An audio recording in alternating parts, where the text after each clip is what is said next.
Today's topic has me a bit fired up because when I have to consistently battle with something that impedes my ability to effectively work with my clients, it can be really frustrating. And that thing is the perceptions that my clients get from reading and hearing things in the media about the state of the real estate market. So the other night I received a text from somebody who I'm working with, or a condo buyer, and they basically asked me what my thoughts were about everything that they were reading about the Toronto market crashing.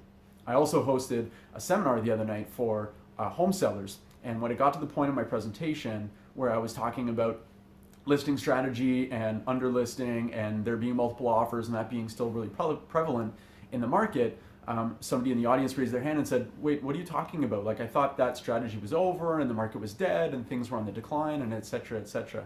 Now, I can't blame them for bringing up these concerns and asking these types of questions when all they see and read and hear are things like this, and this, and this,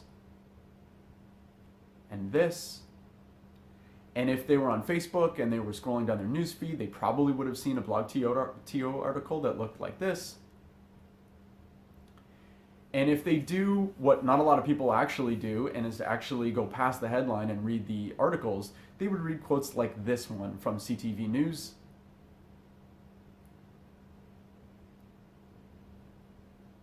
or this one from the Toronto Star.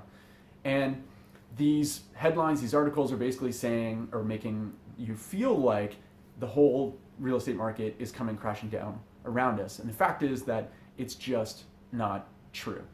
Now, these facts and figures aren't wrong, but they're incredibly misleading. And it's the picture in which they paint that I have a huge problem with. So these numbers are what we call year-over-year figures. So what you can do is you compare a month in a particular year and compare it to the same month 1 year later.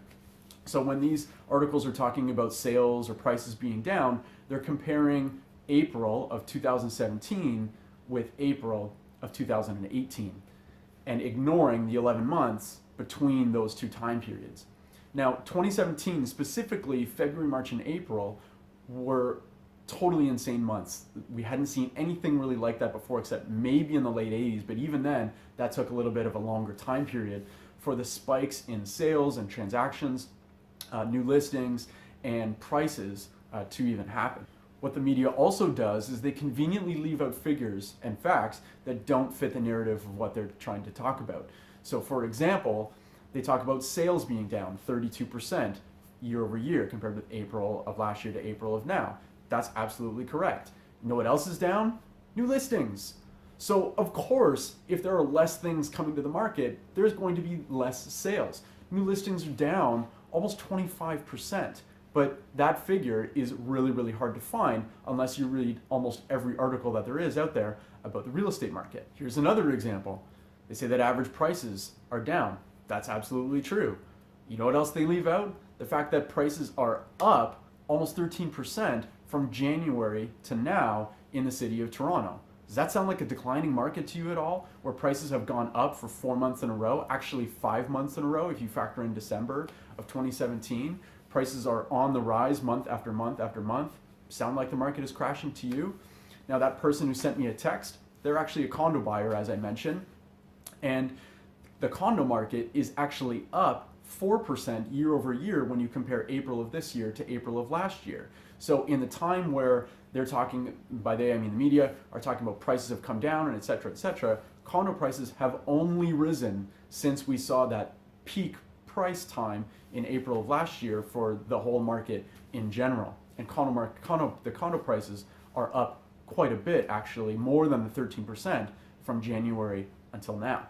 So if you're looking to get into the market or if you're looking to sell, please don't just blindly accept headlines that you see in the media or even facts and figures that are quoted in an article.